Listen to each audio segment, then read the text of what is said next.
Welcome back to Neil RC, guys. Thank you for coming. Welcome back to the Neil RC work table. The work table is consisting here of, yes, it is the C10. SCX24 C10. This is what my wife's vehicle.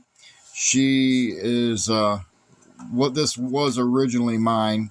And she decided that she wanted to get into this scale also, so I gave her this one after I did one little upgrade in here and another small one up here.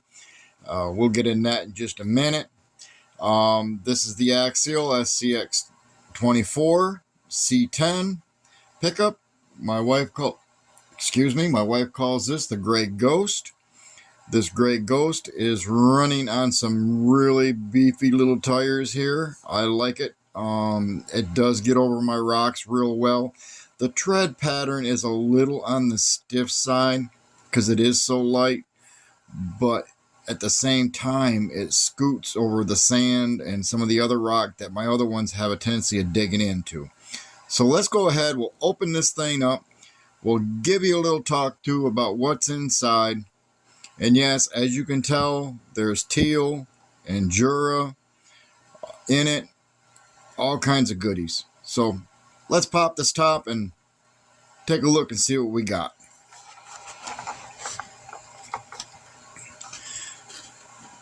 All right, as we pop this top, as you can see, it's still sitting on the stock shocks in a slightly lower position, front and rear.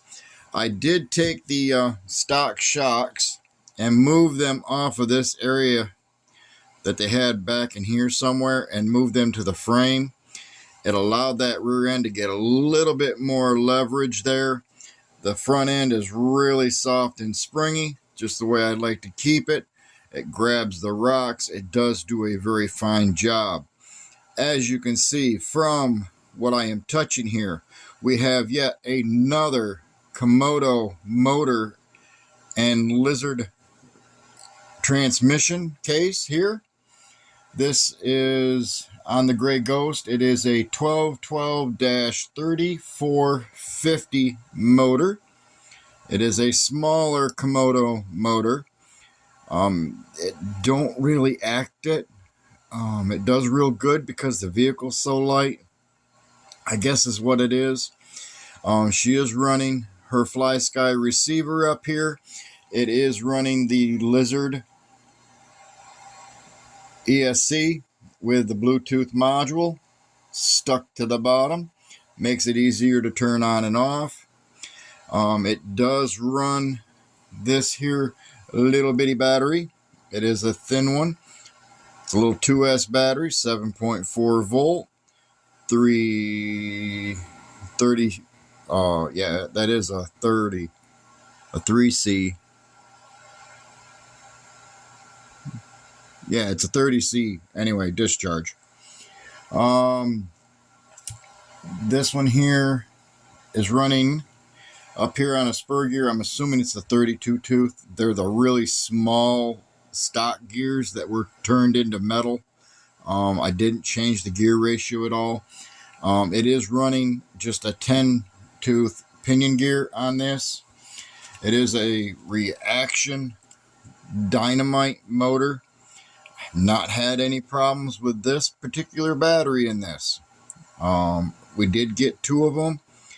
One of them did not hold a charge or take a charge the first time. They just asked us to send it back. We did. I kept this one. We were good. All I needed was one battery anyway. It don't take long to charge these on my charger, which you may hear in the off side here. That charger's over there charging a new battery that we got from my wife's puller truck. We'll get into that in another video. Like I said, this is a 350 mAh battery, which is plenty long enough time running with this thing here. She could do 10, 12 laps around that course and still have half the battery left. So that was no big deal there. We do have down here, as you can see, the still stock plastic axles, but we have the Endura tire and the teal rims, beadlock rims. And yes, they are actually a beadlock.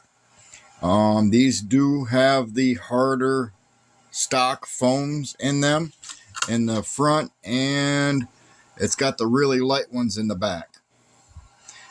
Yeah, it's got the real light ones in the back. Matter of fact, I don't even think these foams actually come up to somewhere right up underneath that lettering right there is where that foam actually sits.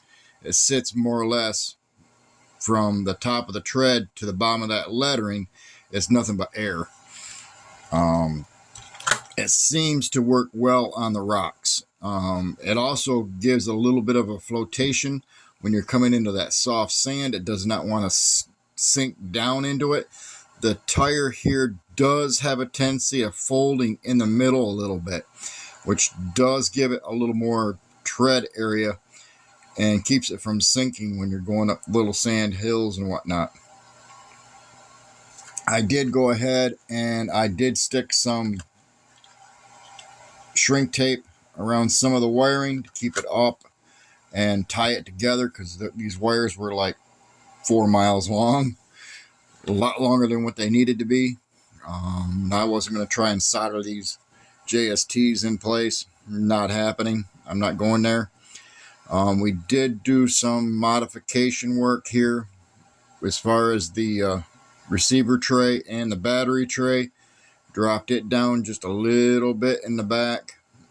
We also here in the front, we have what seems to me being as a Max knockoff for the Max steering servo for this.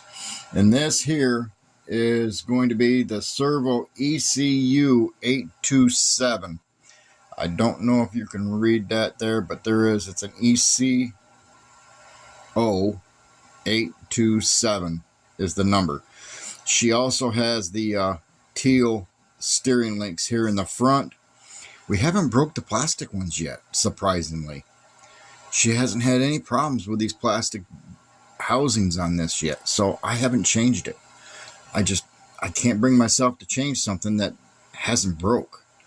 If it breaks, we got a few upgrades we can do to it, you know, already here at the house. These axles are the same width as what came off of Black Betty. That's the reason why I'm doing this one now. As far as that goes, like I said, this here was one of those deals where I bought it for like it was like $130, maybe $129, something like that, off of A-Main. When they had a little bit of a sale going on them, I turned around and got that from there and waited to see what it was going to be about. Didn't have a plan on making a course inside the house, because at the time we had a slot car track inside and whatnot, so I didn't know exactly what we were planning on doing with this when I bought it. But as you found out, the slot car track went away, sold a bunch of parts, still got a bunch of the track and a couple cars, but most of it is gone, and we turned that into an inside course for these guys here, which seems to work real well inside. Yes, some of these can be ran outside in nicer weather. Not saying I would go bahan through a pond with it or a lot of wet grass with it or anything like that. But as far as driving on some dry rock outside, I wouldn't have a problem with any of that at all.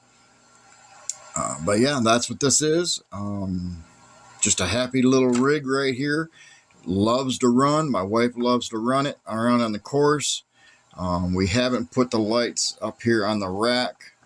We've left them down here in the head buckets. We got rid of the front bumper and took the lights out of it and ran them up here into here. All we did is just knock out the little piece of plastic here and put the bracket up here for them in the back underneath. We just went ahead and stuck those LEDs right there, and that solved that problem. Now she's actually got working headlights.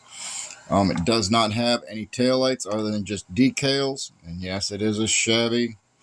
There's a bunch of little stickers on there that she wanted on there. Some of the Enduro ones I had actually put on because I had switched the tires long before they ever wore out. I got the stock tires, and all they wanted to do is just slide all over the place. They would not grab anything. These don't do too bad. Could there be better tires for this? Yes. But at the same time, I've got to think about the fender walling. I don't want to have that grabbing fenders. It's bad enough one way, but it has a tendency of riding down that rib right there. So that isn't too bad. So anyway, here's a 10-minute clip, almost 11. We're going to go ahead and get this uploaded to YouTube so you guys can follow it. And yes, don't let me forget the axles, front and rear. I also have my udder butter from Cow RC that I had ordered. Go through this tub. I'll order another one. I also did a thing here earlier today as I put some of that udder butter in a syringe. It works pretty decently. And when you're done using it, you know how you have usually that little bit. Let's see if I can't get it here on camera. Whoop. Yeah. See how it's stuck out a little bit? You can actually sometimes get that to actually pull back in. Yeah, see that? Pulls it right back in. Sucks it right back in there. Love it. So, yeah, that was my wife's idea. I asked her if we had one that we could put the stuff in that we weren't using, and she went into her little kitchen cabinet and found it. So, yeah, a little dab of grease will do you, and this is what all my rigs get. I swear by it. Nothing yet has gotten any kind of other grease other than this. Now, because my gears don't go away, they protect them. They keep them from rusting. They keep them moving fluid, and it sticks to the gears. So anyway, here we go. Check them out. www.cowrc.com. You can go in there and you can actually find the udder butter. I don't know the current pricing on them. I know it's not awfully expensive, but it's really good stuff. They also have a body wash, and they also have a parts wash, and they also have a vibrating tray that I've got here, which I've got to do a little video on later. But thank you for coming back. Make sure you hit that subscribe button. Make sure you hit that thumbs up button. Hit that bell over there so you get notified when I drop a new video. And also, don't forget to leave me a comment. Let me know what you think. It only helps the algorithm out and lets other people see it. If you hit the share button down below, make sure you share it. If you don't want to if you want to just hit the share button, just hitting the share button, from what I've been told, is more than hitting the like button. But yes, hit the like button. It lets other people know that the video is worth watching. Thank you for coming back. You have a great Sunday. We'll see you next time, probably Monday, with yet another video. I still got at least one more video to do for these vehicles, and then we can move on to the course. Y'all have a great day. Have a blessed Sunday. See you all next time.